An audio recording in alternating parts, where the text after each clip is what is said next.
पिछले क्लास में हम लोग फार्मूला डेवलप करके छोड़ दिए थे, राइट? एवरेज वेलोसिटी का, करेक्ट ना? तो एवरेज वेलोसिटी का फार्मूला क्या था?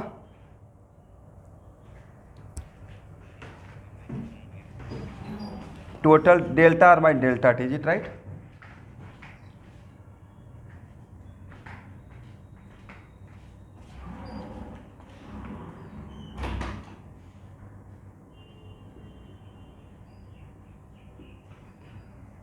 और ये तो आपको बताया गया था ना कि इसमें हम लोग ऐसे लिखते हैं R2 minus R1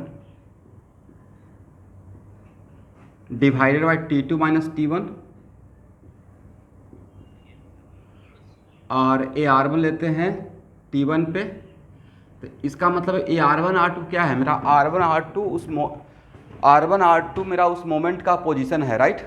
instantaneous position, correct ना एवरीवन?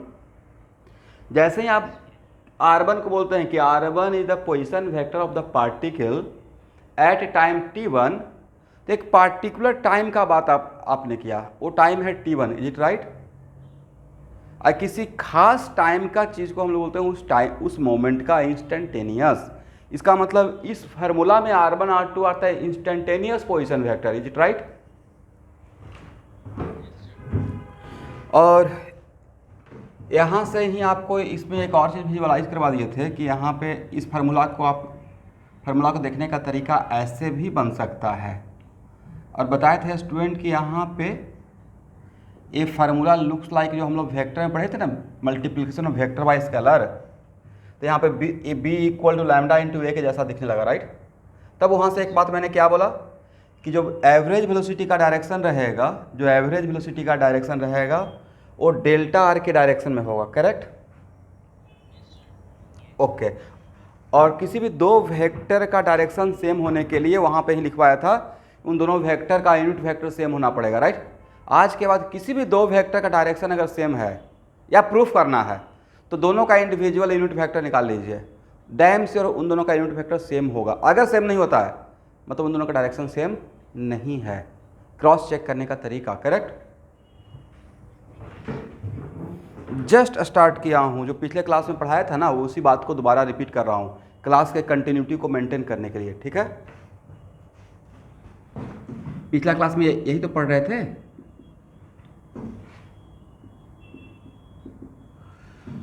ओके स्टूडेंट, अब यहाँ देखिए, इस फार्मूला को क्या हम लोग ऐसे भी लिख सकते हैं? डेल्टा एक्स आई डेल्टा वाई जे डेल्टा जेड के बाई डेल्टा टी। हाँ ना बोलते रहिएगा, अगर लगता है कि नहीं लिख सकते हैं तो फिर बताएंगे कि क्यों नहीं लिख। किसके बदले सर? डेल्टा के बदले तो सर एक हम जानते ही ऐसा लिखा जाता है, राइट?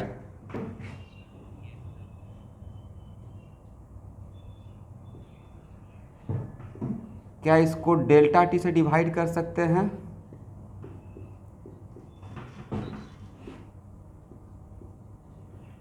अब यहाँ से सब लोग सीरियस हो जाइएगा। वेक्टर तक तो ठीक ही था, ये टॉपिक बड़ा मज़ेदार है, बड़ा इंटरेस्टिंग है, ठीक है? ऐसे लिख सकते हैं एवरीवन? ओके। और किसी भी वेक्टर में, और वो वेक्टर अगर कार्टेशियन सिस्टम में रिप्रेजेंट किया हुआ है तो उसमें आई के कोफिशिएंट को छोड़कर जो बचता है उसको क्या बोलते हैं हम लोग?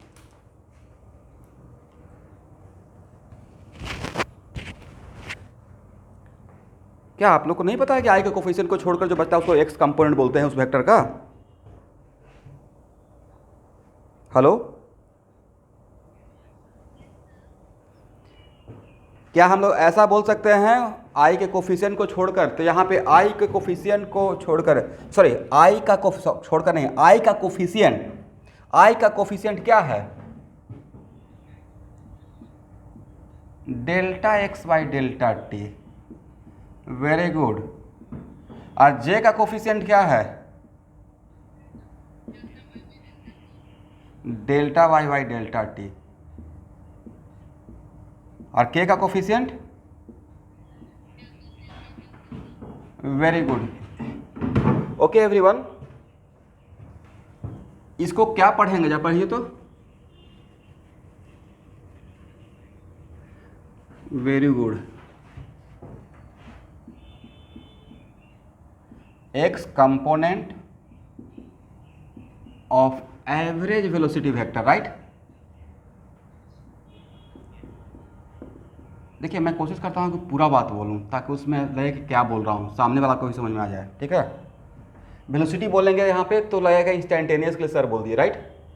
तो एक्स कंपोनेंट वेलोसिटी वेक्टर का है बट इंस्टेंटेनियस का है। अगर वेलोसिटी में आज के बाद एवरेज नहीं लगाते हैं, द डिफ़ॉल्ट में कन्वेंशन है कि वो इंस्टेंटेनियस में बात कर रहा हूँ, लेकिन एवरेज रहेगा तो मैं एवरेज टर्म का यूज़ करूँगा, करेक्ट। सिमिलरली इसे क्या बोलेंगे, बाइक निबिर बाइक कंपोनेंट ऑफ, नहीं उनका नाम ले रहे हैं, प्रेजेंट है या नहीं है, वेलोसिटी वेक्टर।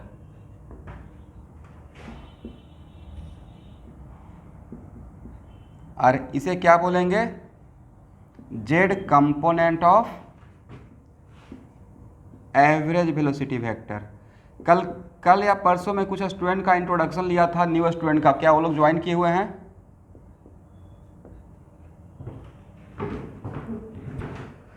यहाँ तक लिख लीजिएगा, इसको बॉक्स में कर लीजिएगा, ये आपके शॉर्ट नोट्स में जाएगा, ठीक है स्टूडेंट। जिस भी फार्मूला को मैं बॉक्स में करता हूँ मतलब इनडायरेक्टली हिंट कर रहा हूँ कि इसको शॉर्ट नोट्स में रखिएगा, ठीक है।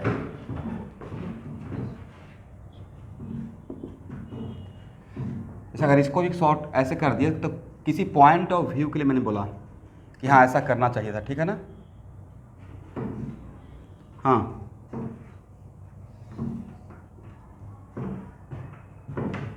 नहीं, जस्ट क्लास तो यहाँ से ही स्टार्ट किया आज। ओके एवरीवन, यहाँ तक हो गया। ओके और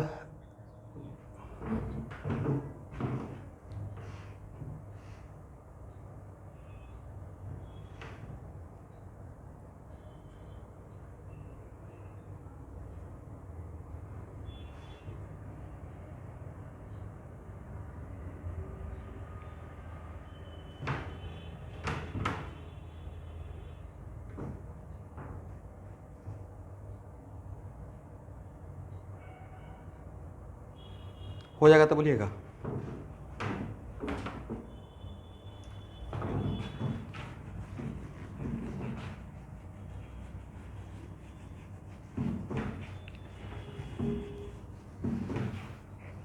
चलिए इस फार्मूला को ध्यान से देखिए तो कुछ नया नजर आता है इसमें।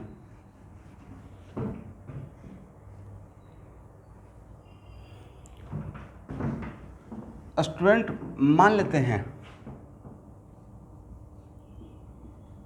लेट अस सपोज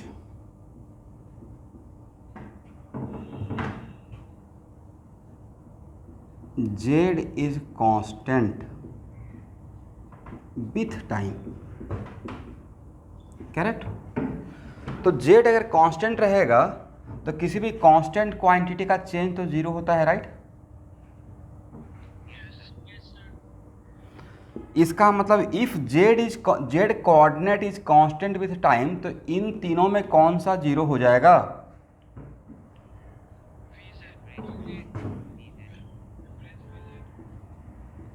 और vz जीरो होना भी चाहिए था सर। z कांस्टेंट होने का मतलब है कि मेरा मोशन 2 डायमेंशनल मोशन हो गया, x मोशन और y मोशन का कॉम्बिनेशन, राइट।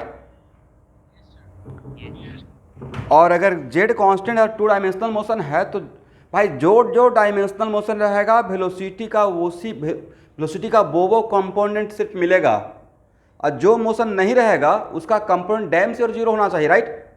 अगर z मोशन है ही नहीं, अब vz का वैल्यू मिल रहा है, मतलब वो अलोंग z एक्सिस में मूव कर रहा है, करेक्ट।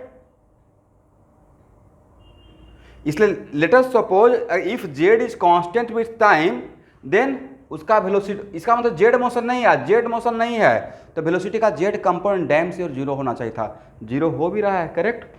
मतलब फार्मूला को देखने का नजरिया, राइट। इसका मतलब कि यहाँ से क्या हम लोग कंक्लूड कर सकते हैं कि आज के बाद जो भी कोऑर्डिनेट टाइम के साथ कांस्टेंट रहेगा, out out of 3 Cartesian system, 3 Cartesian coordinate, जो भी टाइम के साथ कांस्टेंट रहेगा, corresponding to that coordinate component of velocity vector must be equal to 0. ये मैंने कंक्लूजन दिया और this conclusion valid for both average as well as instantaneous, दोनों जगह के लिए वैलिड हो जाएगा। लिखिए conclusion,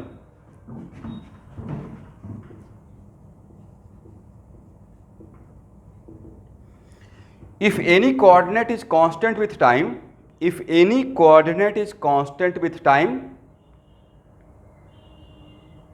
if any coordinate is constant with time,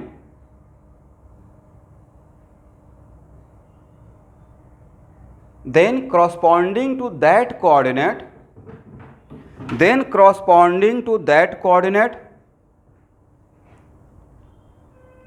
component of velocity vector, then corresponding to that coordinate component of velocity vector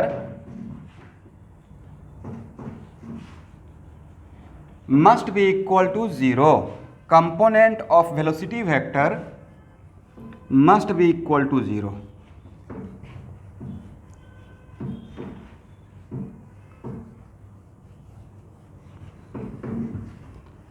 समझ गए ना? तो यहां के बाद एक कंक्लूजन याद रहेगा।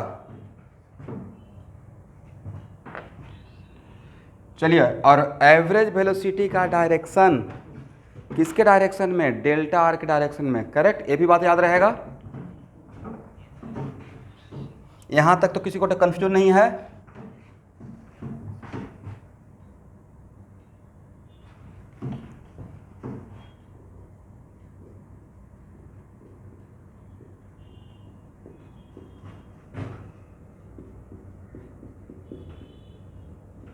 Instantaneous velocity,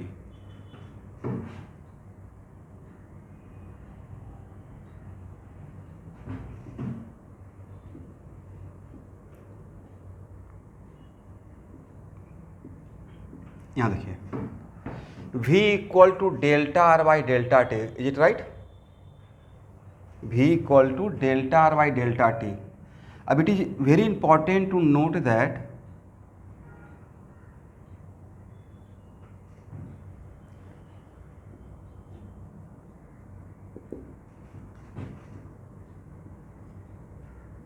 delta R by delta T, यहाँ दिखेगा, और यहाँ पे मैं बोल दिया limit delta T tending to 0, मतलब डेल्टा टी 0 नहीं, but delta T tending to 0, मतलब टाइम इंटरवल एग्जैक्टली 0 नहीं हुआ है, but time interval is very very very very very very small. मतलब जो हम लोग पलक झपकाते हैं ना, उसका करोड़वां हिस्सा, ऐसे मान लीजिए। तो सर ऑलमोस्ट तो वही टाइम हो जाएगा, करेक्ट। तो if delta T tending to 0, इसी को हम बोलते हैं very small time interval dt, correct student. यहां देखिए क्या प्रॉब्लम है आप लोग को, क्या डेल्टा टी टेंडिंग टू 0 बोलना है ना? मुझे यहां से तो आप लोग दिखते नहीं हैं, तो बोलना पड़ेगा कि समझ में आया या नहीं आया। डेल्टा टी टेंडिंग टू 0, तो क्या इसको हम लोग इस डेल्टा टी के बदले dt लिख सकते हैं? तो उसी को ऐसे लिखा जाता है लिमिट, और ये जो मैंने लिखा यहाँ पे वो इंस्टेंट, इसमें क्या ये ऐसा बॉक्स लगाया, मतलब ये क्या है मेरा एवरेज या इंस्टेंटेनियस, इंस्टेंटेनियस वेलोसिटी। सबको रिस्पॉन्डिंग होना पड़ेगा भाई, रिस्पॉन्स करना पड़ेगा। और इसको लिखने का तरीका, इसका मतलब जो मेरा एवरेज था उसी में limit delta T tending to 0 कर दिया। इसका मतलब है कि अगर डेल्टा टी बहुत छोटा रहेगा तो डेल्टा टी के बदले dt लिखेंगे। अब वेरी स्मॉल टाइम इंटरवल में डिस्प्लेसमेंट मतलब चेंज इन पोजीशन वेक्टर बड़ा होगा या बहुत छोटा होगा? यस। तो very small interval of time में जो वेलोसिटी हम लोग को मिलता है उसी को हम लोग इंस्टेंटेनियस वेलोसिटी बोलते हैं। And lastly instantaneous velocity equal to dr by dt लिखेंगे, इज इट राइट? चलिए इसका मतलब एवरेज वेलोसिटी में क्या लगा देने से इंस्टेंटेनियस बन जाएगा? तो सर एवरेज वेलोसिटी में डेल्टा टी का पे लिमिट लगा दीजिएगा, delta T tending to zero condition, तो इंस्टेंटेनियस में कन्वर्ट हो जाएगा। और इसी को हम लोग dr/dt लिखते हैं। इस मैथमेटिकल चीज़ को आप क्लास 12th में कैलकुलस में पढ़ाया जाएगा। इसको बोलते हैं लिमिट लेना, करेक्ट। और क्लास शायद 11th में भी थोड़ा बहुत आप लोग को पढ़ना होगा।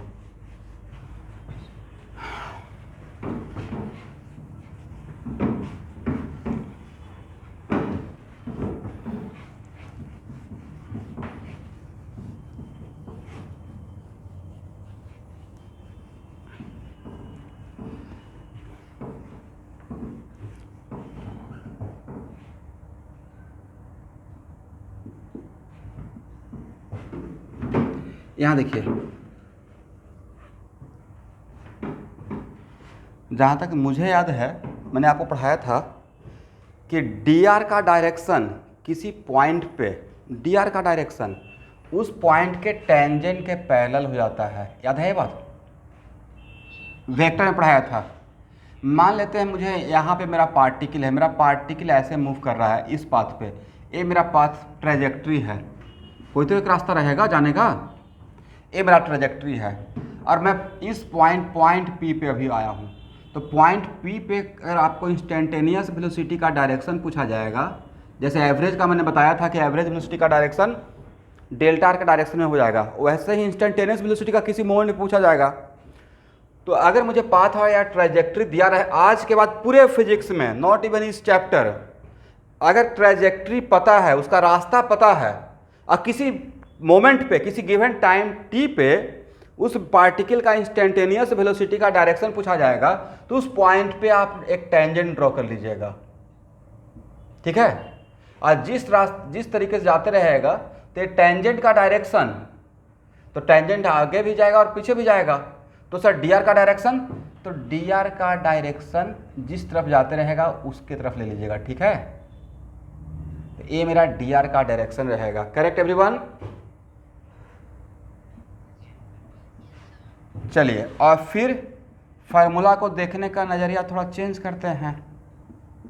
इस फार्मूला को क्या ऐसे देख सकते हैं? देखिए तो, देख सकते हैं ना। तो ये फार्मूला फिर से क्या बन गया सर? हम लोग ज़बरदस्त यूज कर रहे हैं, yes, b equal to lambda into A का, करेक्ट। ओके, इसका मतलब सर जो dr, ये तो स्केलर क्वांटिटी हो गया ये वाला ब्रैकेट, तो जो dr का डायरेक्शन रहेगा वही वेलोसिटी का डायरेक्शन रहेगा, इंस्टेंटेनियस वेलोसिटी का। तो क्या आज के बाद बोल सकते हैं कि इंस्टेंटेनियस वेलोसिटी का डायरेक्शन dr के डायरेक्शन में रहेगा, ये बात बोल सकते हैं। और dr का डायरेक्शन उस पॉइंट के टेंजेंट के लॉन्ग रहेगा। इन दोनों बात को मिलाकर क्या बोल सकते हैं कि वेलोसिटी का डायरेक्शन उस पॉइंट के टेंजेंट के लॉन्ग, करेक्ट। दोनों मिला देंगे ऐसे, dr along the tangent, dr is along the tangent at that point,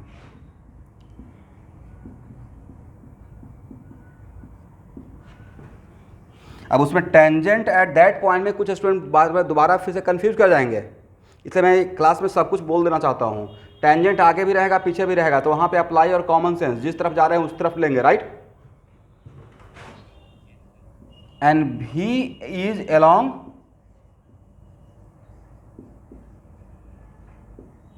dr, मतलब भी का डायरेक्शन किसके डायरेक्शन में? dr का डायरेक्शन में। तो इन दोनों स्टेटमेंट को मिलाकर कंक्लूजन क्या ये दे सकते हैं आज के बाद? Conclusion is that v is along, बोलिए, the tangent at any point p, मतलब किसी भी पॉइंट P पे अगर पार्टिकल है, उस पॉइंट पे पार्टिकल का वेलोसिटी का डायरेक्शन, तो उस पॉइंट पे जो टेंजेंट रहेगा उसके अलॉन्ग वेलोसिटी का डायरेक्शन लेना है, इंस्टेंटेनियस वेलोसिटी का, राइट।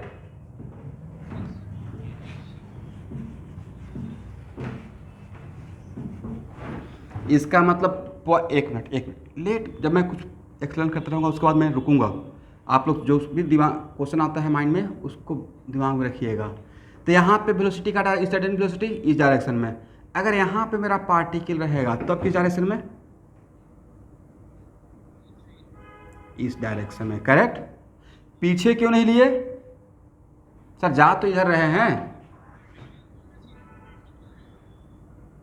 भाई, बहुत सिंपल सा लॉजिक है। यहाँ पे कॉमर्स कॉलेज देखें हैं, वहाँ पे एक फ्लाईओवर है गुवाहाटी में,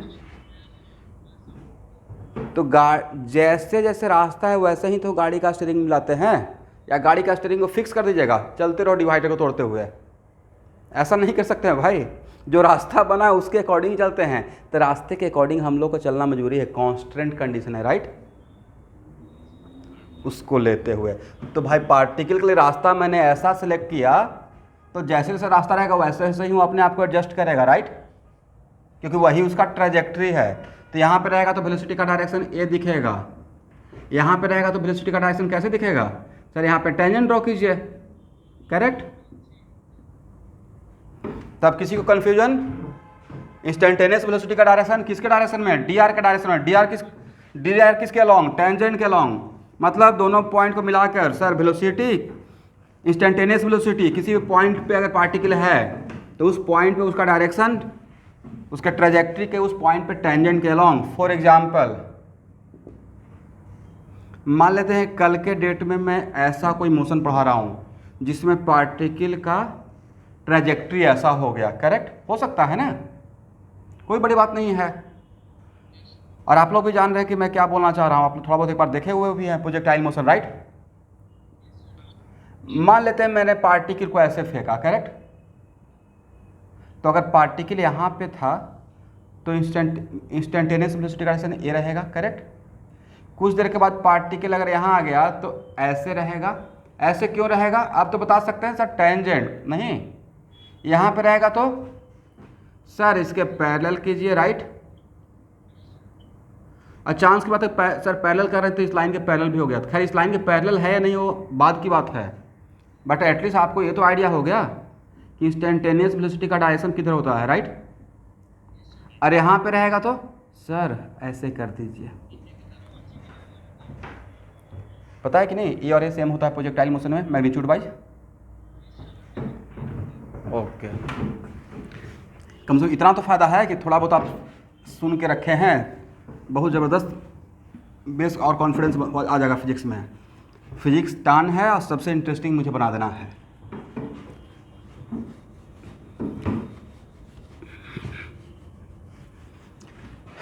चलिए, हाँ पार्थ साहब कुछ आप डाउट पूछ रहे थे, आप पूछिए।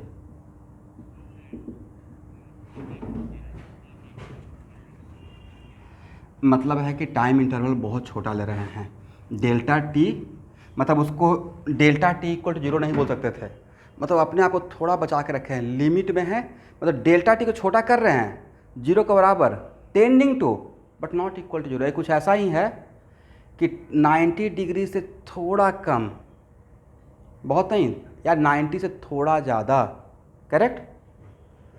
जैसे थीटा के लिए ऐसे पढ़ते हैं ना, थीटा टेंडिंग टू 90 माइनस, मतलब 90 माइनस किए हैं लेकिन कुछ माइनस नहीं किए, लेकिन थोड़ा माइनस किए, मतलब थोड़ा कम है, राइट। उसी को ऐसे पढ़ा जाता है, limit theta tending to 90 degree plus या theta tending to 90 degree minus, correct. मतलब 90 पे नहीं है बट 90 के आसपास हैं, ठीक है। वैसे ही मैंने क्या लिखा था यहाँ पे, limit delta T tending to 0, मतलब 0 नहीं है, आप लोग को नज़र तो आ रहा है ना वीडियो, 0 नहीं है बट बहुत छोटा टाइम इंटरवल है। तो अगर if delta T tending to 0 मतलब it is very very infinitesimal small interval of time, infinitesimal time, मतलब very small interval of time, मतलब डी टी, करेक्ट। चलिए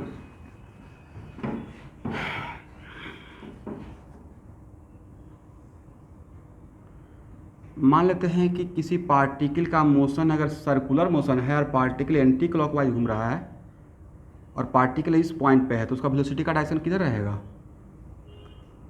ऐसे, करेक्ट ना। और अगर यहाँ पे है तो पैरेलल तो आगे भी राइट पे जाएगा लेफ्ट पे आएगा,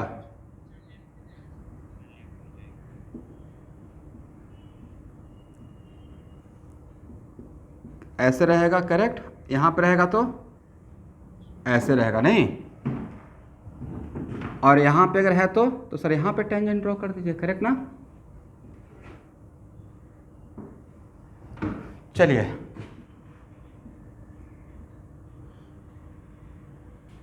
it is very important to note that if any particle moving in a circular path, any particle moving in a circular path, then its velocity is constant या variable। क्यों variable? Very good, इस चीज़ को पकड़ कर आपने रखा। अगर मैं ये भी बोल दूं कि सर्कुलर पाथ में 10 metre per second constant speed से मूव कर रहा है, देन वेलोसिटी इज कांस्टेंट या वेरिएबल? सर कुछ भी कर लीजिए, सर्कुलर पाथ में है तो वेरिएबल पक्का होगा, डायरेक्शन तो चेंज होगा ही। और वेक्टर एक ऐसा क्वांटिटी है जिसमें अगर मैग्नीट्यूड और डायरेक्शन दोनों में से कोई भी एक वेरी करेगा वो वेरिएबल हो जाएगा, राइट। इसका मतलब आज के बाद पूरे फिजिक्स के लिए 11 12 दोनों कंबाइन कि आज के बाद sir if any particle moving in a circular trajectory circular path then its velocity must be vary with time, right, चाहे स्पीड कांस्टेंट हो या नहीं हो, right. If any particle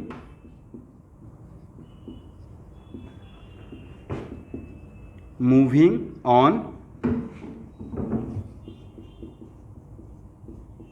circular path then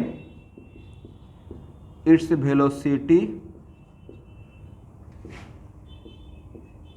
must be vary with time, is it right?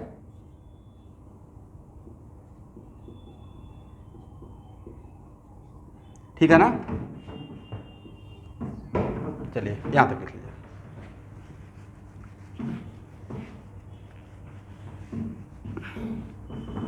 Reason आप खुद से लिख पाएंगे, 2 लाइन आपके लिए छोड़ देता हूँ। Reason explain by yourself. क्या लिखेगा रीजन? रीजन में ऐसा ये लिखना है, because direction must be changing, ऐसे लिखना है, even if speed is constant और वेरिएबल, राइट। स्पीड कांस्टेंट हो या वेरिएबल हो, डायरेक्शन तो चेंज होगा ही होगा। और वेक्टर क्वांटिटी है उसका कम, अगर डायरेक्शन चेंज हो रहा है, डायरेक्शन और में कोई भी एक अगर चेंज हो रहा है मतलब उसको हम लोग कांस्टेंट नहीं बोल सकते, राइट। तो यहां से एक और चीज पता चल गया, बोलिए क्या? If any particle moving on a curve path, not on a straight line, curve path, then what about its velocity? Again changing. अगर कर्व पाथ है, कौन सा पाथ? Not a straight line, curve path है, तब भी आप ये बोल सकते हैं, क्योंकि पाथ अगर स्ट्रेट लाइन नहीं है, इस टाइप का कर्व है, तो भाई कर्व पाथ रहेगा तो हर जगह पर टेंजेंट चेंज होगा, करेक्ट। टेंजेंट चेंज होने का मतलब टेंजेंट चेंज हो, अगर हर पॉइंट पे टेंजेंट का डायरेक्शन चेंज हो रहा है मतलब वेलोसिटी का डायरेक्शन चेंज हो रहा है, करेक्ट। तो इसके लिए भी आप ये बोल सकते हैं कि if any particle moving on curve path then again its velocity is changing with time even if speed is constant, right. Due to which reason? Due to which cause? Due to change of direction, due to change of direction. यहां तक किसी को तकलीफ, problem? तो लिख लीजिए जो मैंने बोला, ऐसे लिखेगा, if any particle also moving on the curve path, if any particle also moving on the curve path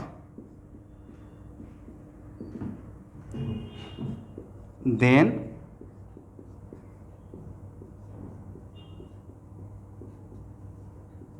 its velocity again changing with time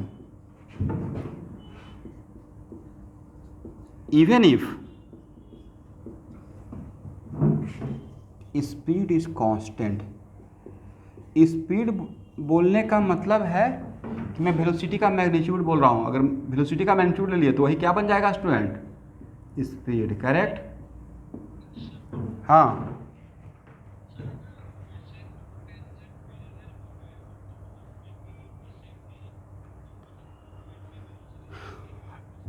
हाँ, दो जैसे यहाँ देखिए, यहाँ पे। करेक्ट।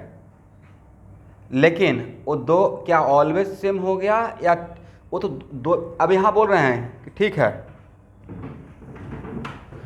मान लेते हैं कि अर्थ अपना ट्रेजेक्ट्री पे रिवॉल्व कर रहा है। ठीक है, एक ट्रेजेक्ट्री बना हुआ है सन के अबाउट, एलिप्स यहाँ पे सन है, अर्थ यहाँ पे रिवॉल्व कर रहा है। ठीक है भाई, यहाँ पे किसी दो पॉइंट पे, अगर यहाँ पे 365 या 366 दिन के बाद आएगा, बट वो पार्टिकुलर मोमेंट टाइम हुआ ना।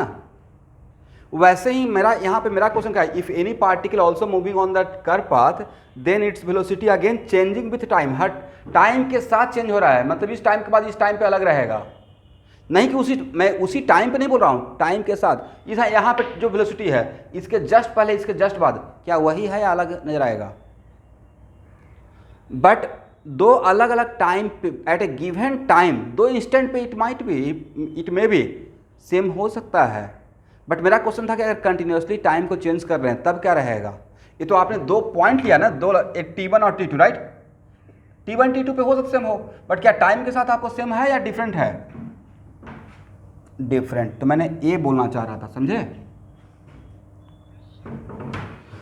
यहां तक क्लियर हो गया? चलिए, इनकी दो बात तो तीन बात तो अभी तक सीखे हैं, और सबको तोड़ तोड़ को समझा रहा हूँ। अदरवाइज 90% स्टूडेंट इसी कन्फ्यूजन रहते हैं, सर इंस्टेंटेनियस वेलोसिटी का डायरेक्शन किधर लें, जबकि इतना आसान बात था। डी आर के डायरेक्शन में, डी आर किधर लें? टेंजेंट के पैरेलल। करेक्ट। ओके, फिर क्या सीखे आज के बाद? अगर ट्रेजेक्ट्री पाथ अगर कर्व रहेगा तो सर्किल भी तो एक कर्व ही है ना, circle is also a curve, right? तो अगर कर्व पाथ रहेगा तो वेलोसिटी का मैग्नीट्यूड मतलब स्पीड, पार्टिकल का स्पीड इवन अगर कांस्टेंट भी होगा तब भी वेलोसिटी वेरी करेगा due to change of direction. Correct. अब एक और चीज ले लेते हैं, मान लेते हैं कि मेरा पार्टिकल, मेरा पाथ है straight line. Path is what? सब कुछ को तोड़ तोड़ कर बता रहा हूं, समझिएगा बातों को। अगर मेरा पाथ स्ट्रेट लाइन है, अब पार्टिकल ए से बी पे जा रहा है और इस स्ट्रेट लाइन पे जा रहा है। करेक्ट ना एवरीवन? तो ए से बी तक जाते हुए क्या उसका डायरेक्शन चेंज होगा? नहीं होगा, क्योंकि सर स्ट्रेट लाइन में आपने बताया है कि स्ट्रेट लाइन के किसी पॉइंट पे टेंजेंट स्ट्रेट लाइन के साथ ही कॉन्साइड कर जाता है, राइट? इसका मतलब है कि यहाँ पे जो वेलोसिटी का पॉइंट 1 पे जो वेलोसिटी का डायरेक्शन v1 रहेगा, अब पॉइंट 2 पे जो वेलोसिटी का डायरेक्शन v2 v2 रहेगा, ये v1 v2 का मुझे नहीं पता इक्वल है या नहीं है, बट इन दोनों का डायरेक्शन सेम रहेगा, राइट? क्यों सेम रहेगा? क्योंकि इसका टेंजेंट का डायरेक्शन और इसका टेंजेंट का डायरेक्शन इस स्ट्रेट लाइन के साथ कॉन्साइड कर जाएगा। इसका मतलब यहाँ से दो बात, स्ट्रेट लाइन पे पाथ किसके लिए? स्ट्रेट लाइन के लिए क्या हम लोग यहाँ पे दो बात कंक्लूड कर सकते हैं। फर्स्ट क्या, if particle moving on straight line, और स्ट्रेट लाइन पे अगर पार्टिकल तो उसको हम लोग बोलते हैं रेक्टिलिनियर मोशन। करेक्ट। क्या कौन सा motion?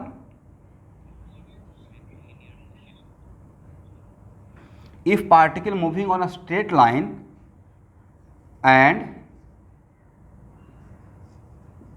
speed is constant with time,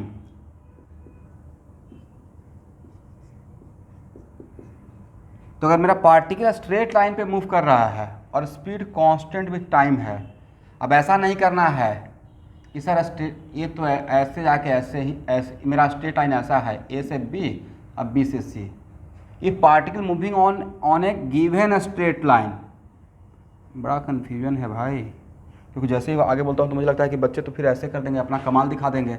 एक स्ट्रेट लाइन है, सर दोनों तो स्ट्रेट लाइन ही है, तो ये अलग स्ट्रेट लाइन है, ये अलग है, right. That's why on A given straight line and speed is constant with time, तो किसी गिवन स्ट्रेट लाइन पर अगर मेरा पार्टिकल मूव कर रहा है और स्पीड कांस्टेंट कर दिए, मतलब वेलोसिटी का मैग्नीट्यूड कांस्टेंट कर दिया और डायरेक्शन पहले से ही ईच एंड एवरी पॉइंट पे सेम था, राइट।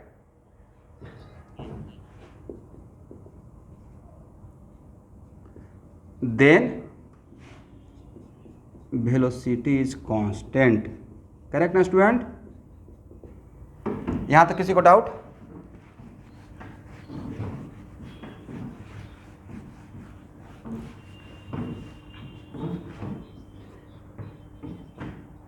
नहीं, इसलिए तो मैंने इफ लगाया ना।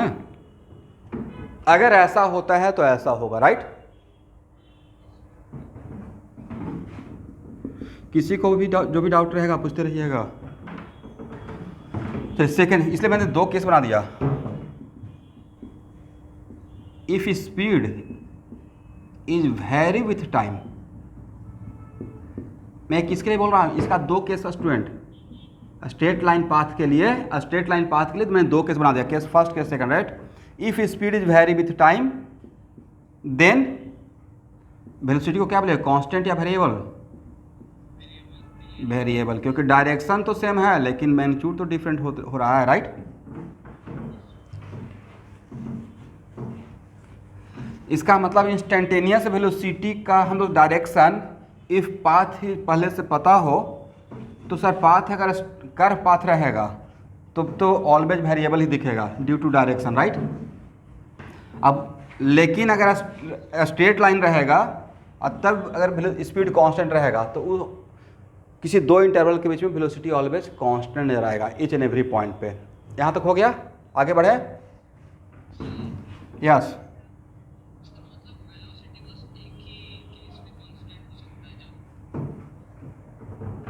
बोलिए बोलिए। हाँ बोलिए तो।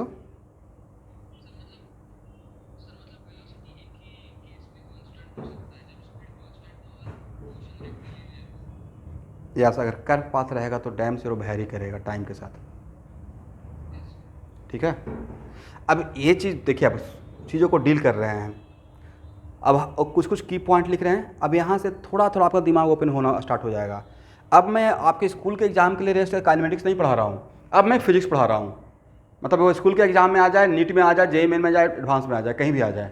मतलब ये नहीं कि इसको कट, भाई सब्जेक्ट को बाउंड्री थोड़े कर देंगे डिवाइड करके, तलवार से काटना थोड़े है कि बोर्ड का एक इलेक्ट्रॉनिक कॉन्फ्रेंस का है, आप बांट सकते हैं, बोर्ड का है और एंट्रेंस का है। इलेक्ट्रॉनिक कॉन्फ़िगरेशन है, बड़ा कन्फ्यूजन इस बात का है मुझे। मतलब बच्चे बोलते रहते सर बोर्ड का, बोर्ड में भाई बोर्ड का तो मतलब ये है कि बोर्ड मतलब शॉर्टकट, राइट। थोड़ा थोड़ा मतलब टेलर मूवी का दिखाते हुए आगे बढ़ जाइए।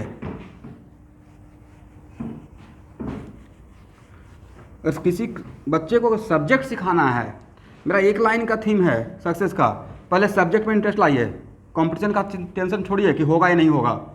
आधा लोग तो इसी में परेशान है, होगा या नहीं होगा, 2 साल के बाद क्या होगा, डॉक्टर बन पाएंगे नहीं बन पाएंगे। ये नहीं सोच रहे हैं कि बायो अभी समझ में आ रहा है नहीं आ रहा है, फिजिक्स अच्छा लग रहा है नहीं लग रहा है। पहले सोचिए कि फिजिक्स अच्छा लग रहा है, केमिस्ट्री अच्छा लग रहा है, सब्जेक्ट में मज़ा आ गया, इंटरेस्ट आ गया, कंपटीशन तो पक्का होगा।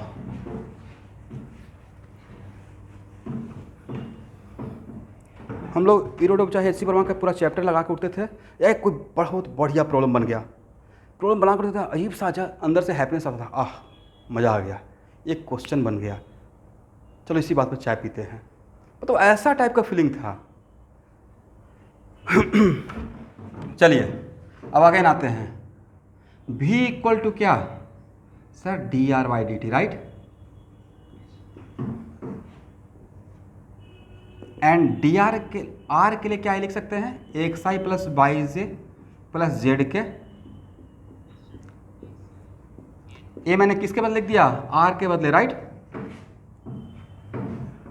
And it is very important to note that r क्या है, बोलिए।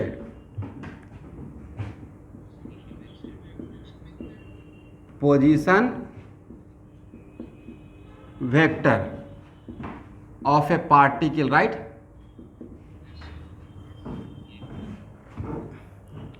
आपने इमेजिन किया कि पोजीशन वेक्टर एब्सोल्यूट नहीं होता, किसी के रेस्पेक्ट में होता है।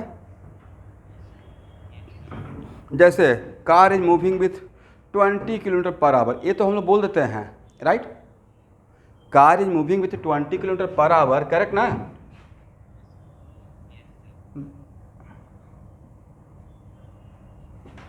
या उतना छोड़िए,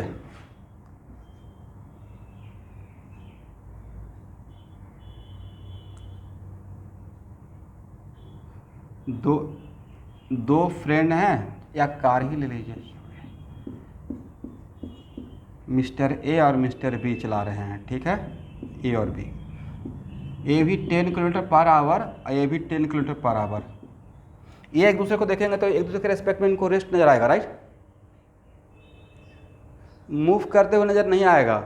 इसका मतलब इनका 10 किलोमीटर पर आवर रोड के रेस्पेक्ट में था राइट, ग्राउंड के रेस्पेक्ट में। वैसे ही पोजीशन वेक्टर एब्सोल्यूट नहीं, किसी के रेस्पेक्ट में होता है, कुछ भी यहाँ पर नहीं दिया, मतलब ओरिजिन के रेस्पेक्ट में राइट। इसका मतलब सर यहाँ जो आपने वैसे तो अगर पोजीशन वेक्टर, इसका मतलब वेलोसिटी भी एब्सोल्यूट नहीं है, किसी के रेस्पेक्ट में आप बता रहे हैं, आपको एक फ्रेम ऑफ रेफरेंस माइंड में इमेजिन कर रहे हैं राइट। तो यहाँ पे जो मैंने आर, तो भाई आर पोजीशन वेक्टर जिसके रेस्पेक्ट में रहेगा, तो आप इस पोजीशन वेक्टर को डिफरेंशिएट कर रहे हैं, तो आपने पोजीशन वेक्टर जिसके रेस्पेक्ट में माना है, वेलोसिटी भी तो उसी के रेस्पेक्ट में है। इसका मतलब बी आर ऑब्जर्व, इसका मतलब मैं कहीं जहां से ऑब्जर्व कर रहा हूं, मैंने लेट अस सपोज मैंने पोजीशन वेक्टर लिख दिया आर का, और मैं जहां पे हूं उसी को मैंने ओरिजिन मान लिया। तो पोजीशन वेक्टर अगर ओरिजिन के रेस्पेक्ट में है, और इसको आप टाइम के रेस्पेक्ट में इसको क्या बोलते हैं, डिफरेंशिएशन करना ना। तो this is the differentiation of r with respect to time. तो टाइम के रेस्पेक्ट टू डिफरेंशिएट कर रहे हैं, तो जो वेलोसिटी वेक्टर आएगा वो एक्चुअल में ओरिजिन के रेस्पेक्ट में ही आएगा, करेक्ट, ये डिफॉल्ट में है। बट होता क्या कि हम लोग यहाँ पे रुकना ही नहीं चाहते हैं, हम लोग इतने जल्दीबाजी में रहते हैं। ओके भी पूछ रहे हैं D R by D T, कभी रुके, आर क्या था, किसके रेस्पेक्ट में था, आर अगर ओरिजिन के रेस्पेक्ट में है तो वेलोसिटी भी ओरिजिन के रेस्पेक्ट में ही मिलेगा राइट। जहां से रहकर आप चीज़ों को पोजीशन देख रहे हैं, और अगर उसका फिर वेलोसिटी एनालाइज कर रहे हैं, जहां पे आप हैं उसी के रेस्पेक्ट में आपको चीज़ें दिखेगा राइट। मैं कैटलिस्ट के 3rd फ्लोर से अगर बस को देख रहा हूं, तो बस का मुझे टॉप नजर आएगा, अंदर में कौन लोग बैठे हुए नहीं नजर आएगा। और यहाँ से मेरे आई से रे ऑफ लाइट जाएगा तो वहाँ पे उसके टॉप पे, तो मेरा ऑब्जर्वेशन कैटलिस्ट के 3rd फ्लोर के रेस्पेक्ट में नजर आते रहेगा राइट। तो मेरा देखने का नज़रिया और जो रोड पे खड़ा रहेंगे उनको देखने का, दोनों डिफरेंट नज़र आएगा। तो जिस फ्रेम में रहेंगे और वहाँ से अगर चीज़ों को ऑब्जर्व करते हैं टाइम के साथ, तो उसी के रेस्पेक्ट में चीज़ें आपको ऑब्जर्व होगा और मिलेगा, करेक्ट। हैं धरती पे और सोच रहे हैं मंगल ग्रह के रेस्पेक्ट में बातें बोल रहे हैं, ये सही है? ये तो भविष्यवाणी हो जाएगा ना फिर आपका। जहाँ रहेंगे चीज़ें उसी के रेस्पेक्ट में आप ऑब्जर्व कर रहे हैं। एनीवे, ये बहुत बड़ा बात मैं बोल रहा था, थोड़ा फिलोसफिकल लग रहा होगा, बट अभी समझ में आया कि आपने क्या किया है राइट।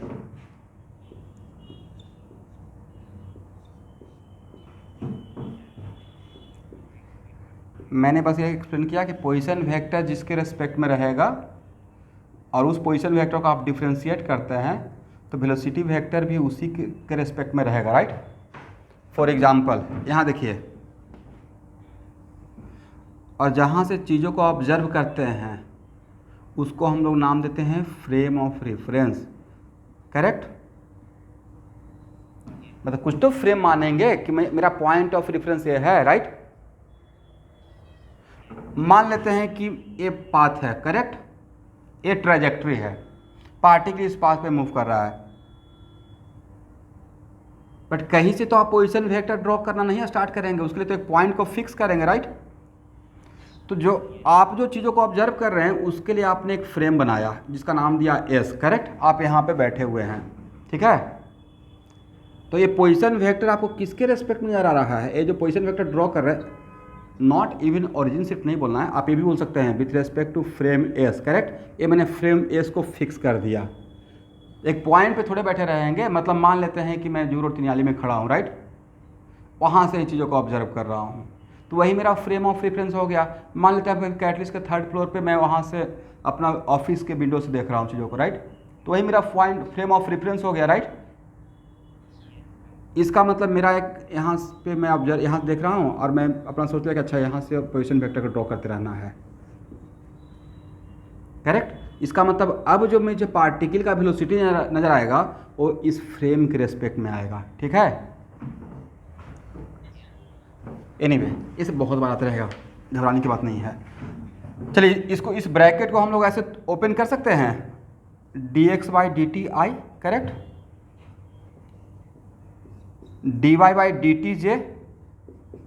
डिफ्रेंसिएशन में ऐसा पढ़े थे, ऐसा तो डिफ्रेंसिएशन पढ़ाया गया था ना, x plus by x square plus 2x plus 3 अगर एक साथ रहेगा बाई डी एक्स, तो हम लोग क्या ऐसे करते थे, डी एक्स ब्रैकेट को ओपन करके। भाई वही काम तो कर रहे हैं, पहले इसको करेंगे, बीच में प्लस लगाएंगे, फिर बाई को करेंगे, बीच में प्लस लगाएंगे, फिर जेड को करेंगे, बीच में प्लस लगाएंगे, राइट। तो नेक्स्ट क्वेश्चन, सर आपने आई जे के को बाहर क्यों रखा? तो आई जे के मेरा कांस्टेंट यूनिट वेक्टर है, राइट। आई क्या वेरिएबल है या कांस्टेंट यूनिट वेक्टर है? आई जैसे ही लिखते हैं तो आपके माइंड में क्या आता है, it is a unit vector along positive x axis. Direction fix हो गया माइंड में। अब मैग्नीट्यूड 1, राइट। तो डायरेक्शन भी फिक्स है, मैग्नीट्यूड भी फिक्स है, तो क्या हो गया, कांस्टेंट। और किसी भी कांस्टेंट क्वांटिटी को हम लोग क्या कहते हैं, डिफरेंशिएशन से बाहर रख सकते हैं, राइट। ओके, यहां तक आइए।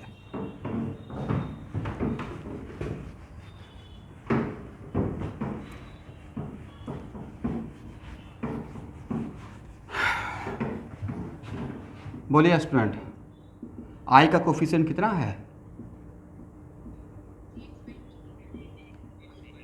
जे का कोफिशिएंट और के का कोफिशिएंट।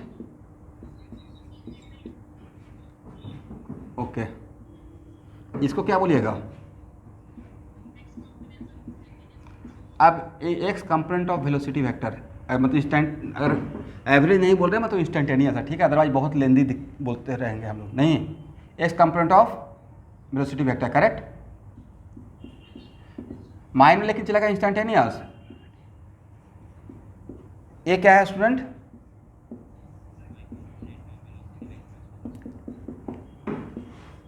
क्या लिख लेंगे?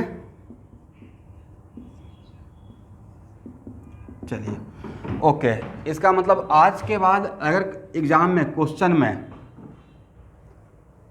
एक वेलोसिटी का एक्स कंपोनेंट, वेलोसिटी का वाई कंपोनेंट और वेलोसिटी का जेड कंपोनेंट निकालना रहेगा, तो क्या आप निकाल पाएंगे? Just by differentiating with respect to time. X को टाइम के रिस्पेक्ट में डिफरेंशिएट करेंगे, वी एक्स मिल जाएगा। वाई को टाइम के रिस्पेक्ट में डिफरेंशिएट करेंगे, वी वाई मिल जाएगा। जेड को टाइम के रिस्पेक्ट में डिफरेंशिएट करेंगे, वी जेड मिल जाएगा। ये राइट। चलिए, आप लोग को एमएम से पढ़ाए हैं, किसी कांस्टेंट क्वांटिटी का डिफरेंशिएशन 0 होता है। वेरी गुड, याद है ना सब लोग को? तो भाई इसमें से एक्स बाई जेड में से कोई भी कोऑर्डिनेट टाइम के साथ अगर कांस्टेंट रहेगा तो उसका टाइम के रेस्पेक्ट में डिफरेंशिएशन क्या होगा? 0 होगा, राइट। इसका मतलब वो कंपोनेंट 0 हो गया। तो ये बात नहीं लगता कि मैं पहले ही लिखवा चुका हूं एवरेज के लिए, और दैट्स वाई वहाँ पर लिखवाते हुए मैंने एवरेज टर्म से बचा था, वो जनरलाइज मेरा स्टेटमेंट था। मतलब वो एवरेज के लिए वैलिड था और इंस्टेंटेनियस के लिए वैलिड था, करेक्ट। लेकिन फिर भी आप लोग बिगिनर हैं तो आप यहाँ पे फिर से नोट कर लीजिए, if any coordinate is constant with time then cross, यहाँ से फिर से एक बार तो बोल ही सकते हैं, if any coordinate, late us suppose Z coordinate, तो जो भी अगर जेड कांस्टेंट रहेगा, मैं ई लगा रहा हूँ, ऐसा नहीं कि सर जेड ऑलवेज आप जेड को ही जीरो कांस्टेंट क्यों ले लेते हैं, तो एक बात बोलने का तरीका होता है। If z is constant with time, correct, then v z क्या होगा सर? 0 हो जाएगा। मतलब यहाँ से कंक्लूजन आपको अपने फ्रेंड को अगर समझाना रहेगा तो if any coordinate is constant with time then corresponding to that coordinate component of velocity vector must be equal to 0, right? चलिए हो गया ना।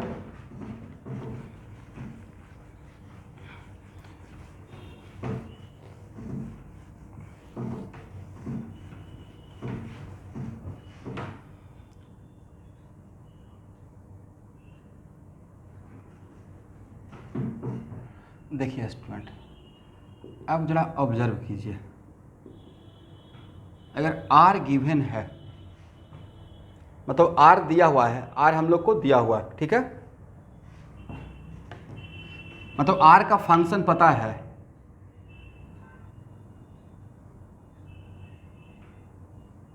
तो यहाँ से दो चीज़ निकालने का फार्मूला तो मेरे हाथ में आ गया, भी एवरेज भी मतलब delta R by delta T, correct,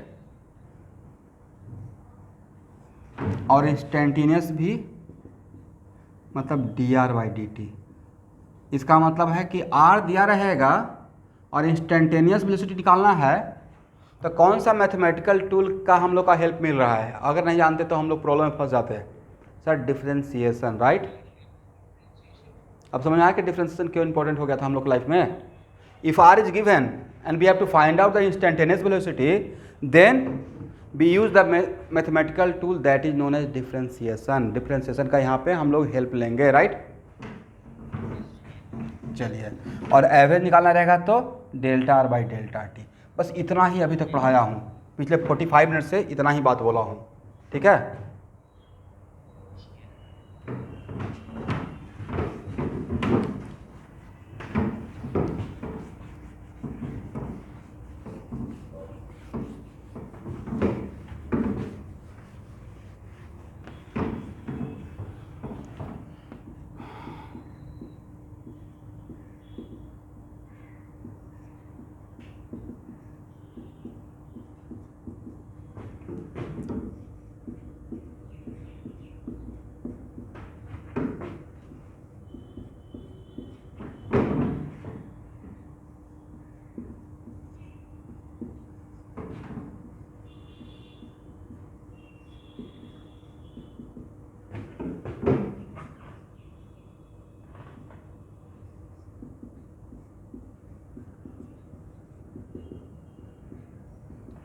जो मेरा क्वेश्चन है वो एवरेज वेलोसिटी निकालने का क्वेश्चन है या इंस्टेंटेनियस वेलोसिटी का? मैं अलग अलग मोमेंट बताया, राइट, अलग अलग टाइम बताया है। तो अगर भी निकालना है तो क्या करना चाहिए बोलिए?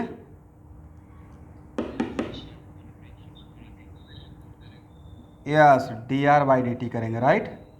पहले इसको डिफ्रेंशिएट करेंगे, करेक्ट ना, और डिफ्रेंशिएट करने के बाद अब डायरेक्ट डिफ्रेंशिएट कीजिए। आपको नहीं लगता है कि सर 3 डायमेंशनल मोशन है? Here all coordinate is changing with time, right.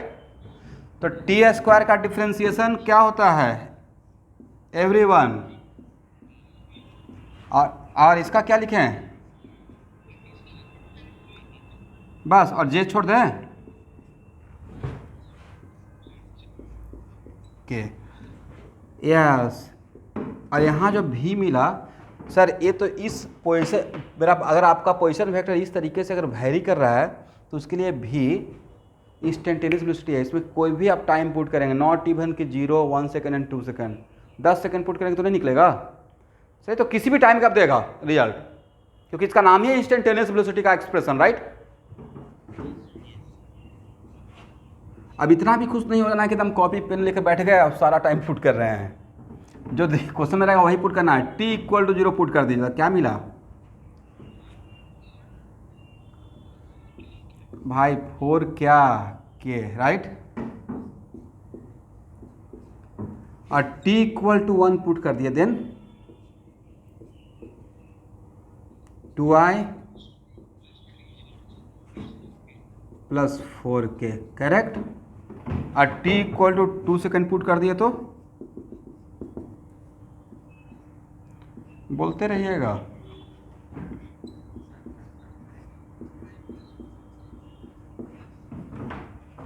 Okay,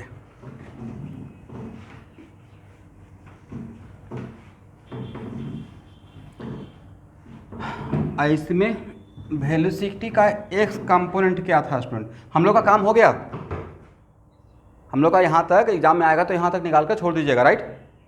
until unless अगर आपको अगर मैग्नीट्यूड पूछा जाता तो क्या इसका मैग्नीट्यूड आप नहीं निकाल पाते? मॉडुलस होता है ना 2 का स्क्वायर प्लस 3 का स्क्वायर प्लस 4 का स्क्वायर अंडर रूट। चलिए, ऐसे जस्ट मेरे दिमाग में आ गया, वी एक्स कितना है 2t, very good. We Y कितना है, वी जेड कितना है। अच्छा स्टूडेंट बताइए इसमें इसमें टी क्यों नहीं रहा, सब में टी है इसमें टी नहीं है वी जेड में। सर इस एक्चुअली जेड का जो जेड यहाँ पे था करेक्ट, एक किसको रिप्रेजेंट कर रहा था एवरीवन, एक्स को ना, एक किसको रिप्रेजेंट कर रहा था वाई को, एक किसको रिप्रेजेंट कर रहा था जेड को, राइट। इसका मतलब सर जेड का एक्सप्रेशन में, इसका मतलब जिस कोऑर्डिनेट के एक्सप्रेशन में टाइम लीनियर रहेगा, मतलब टाइम के पावर 1 रहेगा, राइट। तो टाइम का पावर 1 रहेगा तो डिफ्रेंशिएट करेंगे तो टाइम तो खत्म हो जाएगा, क्योंकि एक्स का समझे मेरी बात को। इसका मतलब है कि तो यहाँ से देखकर ही सर मैं बता देता कि वी जेड बिल्कुल कांस्टेंट होने वाला है, राइट। वी जेड आपका क्या है, इनफॉर्म या नॉन इनफॉर्म, यूनिफॉर्म। देखिए कुछ भी पुट कर रहे हैं, t इक्वल टू 0 पे v z 4, t equal to 1 पे v z 4, t equal to 2 पे वी जेड 4, मतलब हर मोमेंट पे वेलोसिटी का जेड कंपोनेंट कांस्टेंट है, करेक्ट, क्योंकि उसमें टाइम नहीं रह गया था, ठीक है ना। तो देखिए अब सर ये तो ऐसे भी हम लोग ऑब्जर्व कर लेते हैं, क्वेश्चन ऑब्जर्व कर लेते हैं, लेकिन हम लोग लर्निंग प्रोसेस में हम लोग ये सोचे क्योंकि तो यहाँ से ही पता चलता है एक क्यू है, एक टी स्क्वायर है, इसको डिफ्रेंशिएट करेंगे तो टाइम बचा हुआ रहेगा, राइट। इसको भी डिफ्रेंशिएट करेंगे टाइम बचा हुआ रहेगा, बट इसको डिफ्रेंशिएट करते ही टाइम उड़ जाएगा, गायब हो जाएगा, करेक्ट। तो यहाँ पे देख कर ही बोल देते हैं कि वी जेड कॉन्स्टेंट आने वाला है, राइट। बट एक कांस्टेंट है या नॉन इनफॉर्म है, तो सर इतना तो है, बट अभी हम लोग जस्ट बिगिनर हैं, एग्जाम में क्वेश्चन कैसे आएगा, इस पर अगर ऑब्जेक्टिव आप सेट करना रहेगा इस थीम पे, तो इस थीम पे आपको ऐसे आर देकर पूछा जाएगा, एक्स मोशन यूनिफॉर्म, दूसरा option x motion non uniform, तीसरा ऑप्शन बाई मोशन यूनिफॉर्म, चौथा option by motion non uniform, पांचवा ऑप्शन जेड मोशन यूनिफॉर्म, मतलब मान लीजिए बहुत सारा ऑप्शन है, मतलब या एक ही ऑप्शन में बहुत सारा सेट कर देंगे। तो अब यहाँ से आपको बताना था इनफॉर्म या नॉन इनफॉर्म का मतलब, तो जो वैरी करेगा वो नॉन इनफॉर्म रहेगा, जो वैरी नहीं करेगा टाइम के साथ वो यूनिफॉर्म रहेगा, राइट। इसका मतलब इसमें इस पोजीशन वेक्टर को देखकर आपको अगर ये पूछा जाता तो कौन कौन सा मोशन नॉन इनफॉर्म है, एक्स मोशन नॉन इनफॉर्म है क्योंकि वी एक्स चेंज हो रहा है, right. By motion non inform है क्योंकि वी बाई, मतलब मोशन मेरा इनफॉर्म है या नॉन इनफॉर्म है उसके लिए वेलोसिटी को देखना है, करेक्ट। बाकी किसी को नहीं, वेलोसिटी को देखना है। तो X motion non uniform, Y motion non uniform, Z motion uniform, right. समझे एवरीवन।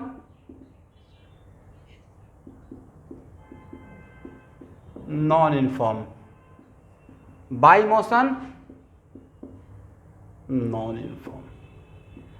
देखिए छोटा बात लग रहा है बट भाई लर्निंग प्रोसेस में हम लोग, मैं तो एक एक बात में फंस जाता था, इनफॉर्म का मतलब क्या बोला जा रहा है, नॉन इनफॉर्म का मतलब क्या ऑथर बोलने का बात कर रहे हैं, मतलब प्रॉपर पजल होते रहता था। तो उन सब सारी चीज़ों को मुझे लगता है कि अभी तोड़ तोड़ के आप लोग को बोलते चलेंगे तो आपके लिए लाइफ बहुत आसान हो जाएगा।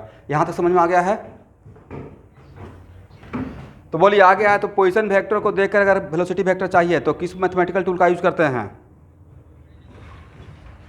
डिफरेंशिएशन का। क्या निकालने के लिए, एवरेज या इंस्टेंटेनियस, इंस्टेंटेनियस। तो जो प्रीवियस क्वेश्चन ये क्वेश्चन था उसमें एक क्वेश्चन बाकी रह गया था, also find we average between t equal to 0 to t equal to 2 second. तो जैसे ही बोलते हैं बिटवीन, मतलब ये t इक्वल टू 0 का बात है, t इक्वल टू 2 सेकेंड का बात है, या दोनों इस इंटरवल के बीच का बात है। अब उसमें कुछ स्टूडेंट क्या करेंगे, देखिए कुछ जो मैं जनरल बैच में पढ़ाता हूँ वो क्या करते थे, वैसे करते थे, t इक्वल टू 0 का वेलोसिटी निकालते थे और t इक्वल टू 2 सेकंड का, और दोनों को जोड़कर 2 से डिवाइड करते थे, ये हो गया एवरेज। ये कभी नहीं करना है। आपको ऐसा सिखाए हैं या ऐसा सिखाए हैं, delta R by delta T कीजिएगा, राइट। किसी के माइंड में आया था क्या कि एक करके 2 से डिवाइड कर दें, एवरेज बन जाएगा बढ़िया से, अर्थमेटिक प्रोग्रेशन। जनरली होता है, मैं भी तो बैच पढ़ा रहा हूँ तो बच्चे क्या कमाल करते हैं मुझे भी तो पता है। तो एवरेज निकालने के लिए ऐसा नहीं करना है, delta R by delta T जो फार्मूला दिए हैं उसी का यूज करना है, तो निकल जाएगा। इसका मतलब R2 minus R1 divide by T2 minus T1। यहाँ पे T2 का काम कौन करेगा, 2 सेकेंड, और T1 का काम कौन करेगा, 0 सेकेंड, राइट। तो R2 कितना मिलेगा स्टूडेंट, डायरेक्ट बोलिए तो 4i 12j 4k, अब माइनस R1 कितना 0i plus 0k plus 0j plus 0k, is it right, और डिवाइडेड बाई 2 कितना हो जाएगा एवरेज वेलोसिटी इन दोनों टाइम के बीच का 2i plus 6j plus 2k, is it right, correct ना।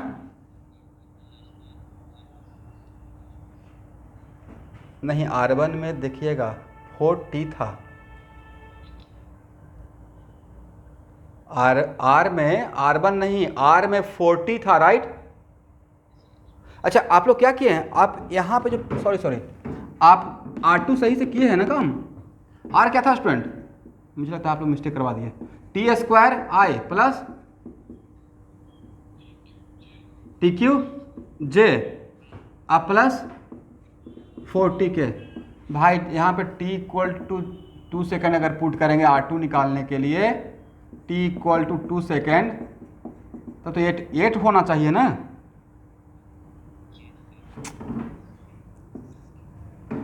8 ये, और ये कितना रहेगा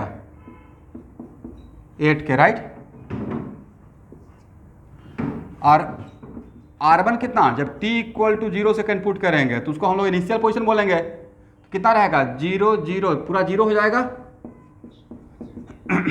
0j, वो शायद स्टूडेंट जो थे वो वेलोसिटी देख लिए थे तभी उसमें t नज़र नहीं आ रहा था, राइट। तब यहाँ पे पुट कीजिए तो क्या हो जाएगा, v एवरेज इक्वल टू, बोलना है, चुप हो जाते हैं कैलकुलेशन करने के टाइम पे, सर के बदले छोड़ दीजिएगा भरोसे।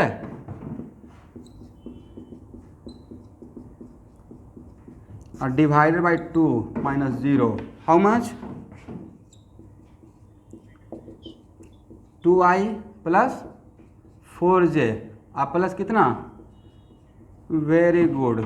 और इसका मैग्नीट्यूड अगर पूछा जाता तो नहीं निकाल देते, 2 का स्क्वायर प्लस 4 का स्क्वायर प्लस 4 का स्क्वायर। प्रियांशी का सब ज्वाइन किए हुए हैं,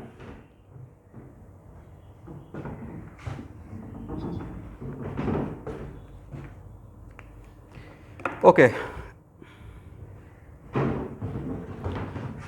क्या नाम, प्रियांशी नाम था। जो मुझे एक कोई प्रॉब्लम आप डाउट दिए थे वेक्टर में क्वेश्चन नंबर 5 का वर्कआउट का व्हाट्सएप पे, क्या नाम है आपका, अजो पिनाक्षी, सॉरी। आप सही किए हुए थे लेकिन उसे थोड़ा सा मिस्टेक कर दिए थे, मैं लास्ट में 2 मिनट रुकिएगा, मैं बता दूंगा कहाँ पे था, ठीक है। अब यहाँ देखिए, यहाँ तक आ गए। अब मुझे ए चाहिए स्टूडेंट, एवरेज वेलोसिटी का यूनिट वेक्टर क्या निकाल के बता पाएंगे, एवरेज वेलोसिटी का यूनिट वेक्टर चाहिए, कितना होगा। तो किसी भी वेक्टर का यूनिट वेक्टर के लिए क्या करते हैं, वो वेक्टर और डिवाइड बाई उस वेक्टर का मैग्नीट्यूड, करेक्ट ना। तो वेक्टर है 2i, आप लोग यूनिट वेक्टर का फार्मूला तो याद है ना अभी तक, या भूल गए, 4k, और इतना ये कितना आया था 26,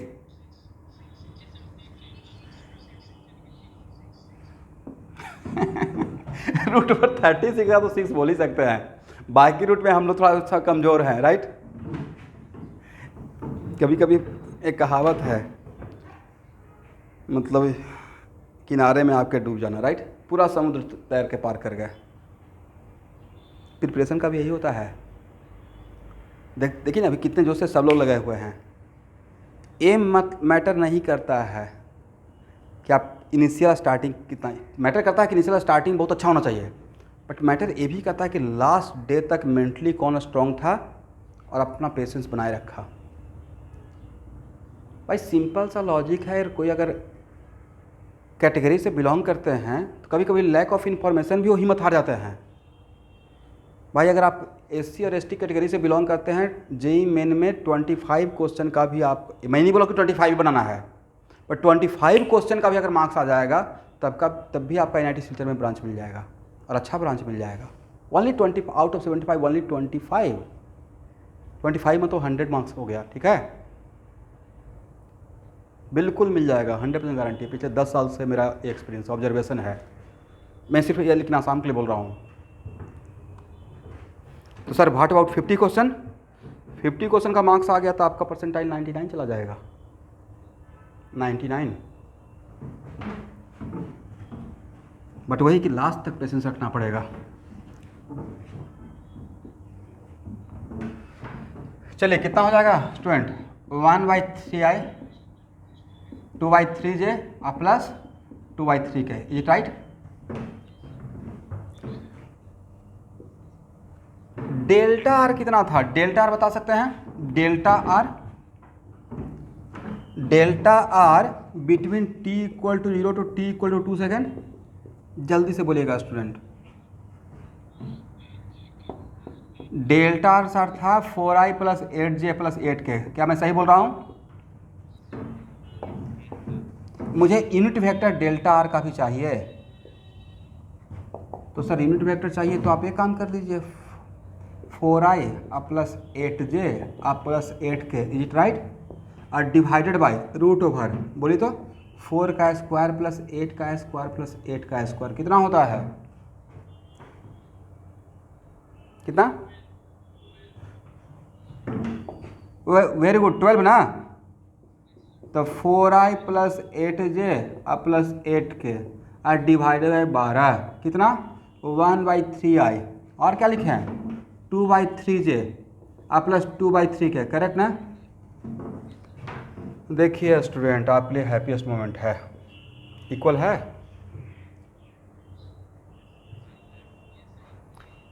ये तो पहले ही बोल दिए थे भाई, आप भूल गए क्या, ये तो मैं पहले ही बोल दिया था कि एवरेज वेलोसिटी का direction always change in position vector के डायरेक्शन में रहेगा, राइट। एवरेज वेलोसिटी का direction always in the direction of change in position vector, इसका मतलब इसका और इसका डायरेक्शन अगर सेम होना है तो दोनों का यूनिट वेक्टर भी सेम होना पड़ेगा। क्या यहाँ पे दोनों का यूनिट वेक्टर डिफरेंट है, सेम है, सेम है। अब किसी के माइंड में ये तो नहीं आ रहा है कि सर व्हाट अबाउट डायमेंशन या यूनिट, यूनिट वेक्टर खुद का यूनिट होता है, क्योंकि ऊपर में मीटर पर सेकेंड नीचे भी मीटर पर सेकेंड गायब हो जाता है, राइट। अब तो पक्का ट्रस्ट हो गया होगा, न्यूमेरिकल प्रूफ कर दिए, राइट।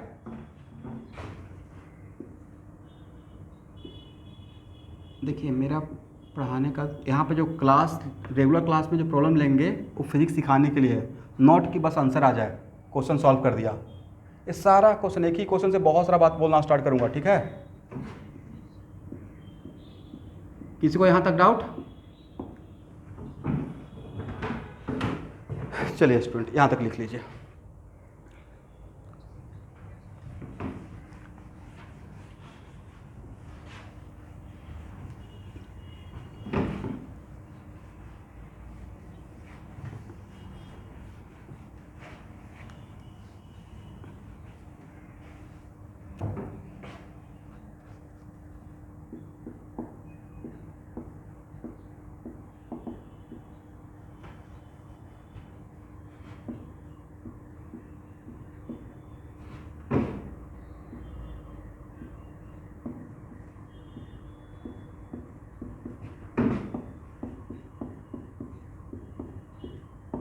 करेक्ट है एवरीवन। मैं एक पोजीशन वेक्टर लिया r equal to 2 sin t plus 2 cos t, is it right. इसका मतलब यहाँ पे x का काम कौन कर रहा है, 2 sin t। अब y का काम कौन कर रहा है, 2 cos t। और z का काम कौन कर रहा है,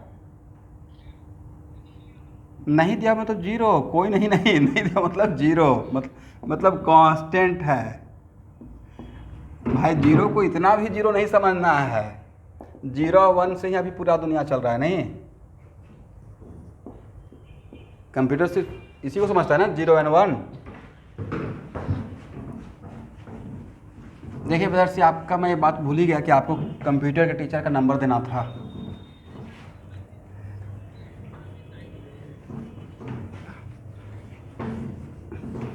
अगर कंप्यूटर लिए हैं और थोड़ा बहुत प्रोग्रामिंग में, अगर अभी से अगर प्रोग्रामिंग में इंटरेस्ट है, ख़राब बात नहीं है।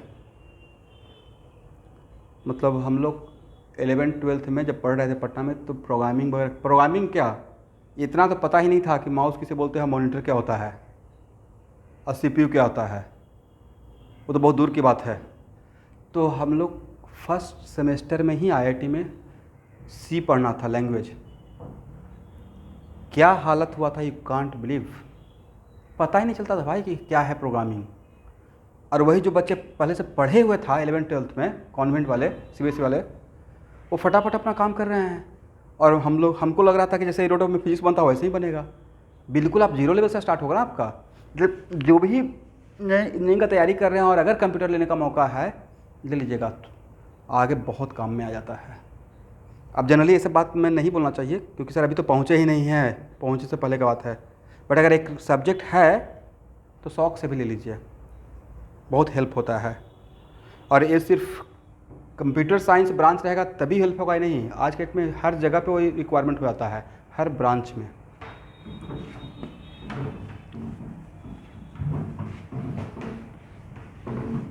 इसलिए आप लोग में से कोई तो कंप्यूटर तो लेते होंगे ना, 6 सब्जेक्ट। तो अगर इंटरेस्ट है तो लेके रखिएगा, छोड़ना नहीं है, ठीक है। ओके स्टूडेंट, इससे पहला क्वेश्चन, तो इसका मतलब जेड तो टाइम के साथ कांस्टेंट है, इसका मतलब 2 डायमेंशनल मोशन हो गया, लिखेंगे नहीं but motion is 2 dimensional motion. इसमें first question,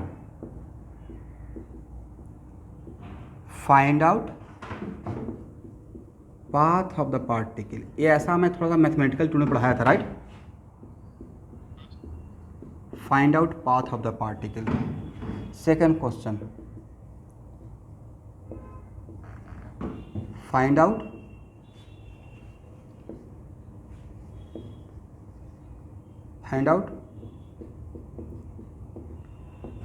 position of particle at t equal to 0, π/2 second, pi second, 3 π/2 second and again 2 π second, ठीक है। और third question,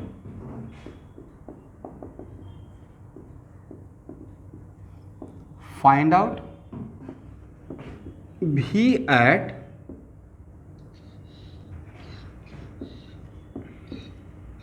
t equal to 0, π/2, π, 3 π/2 and 2 π।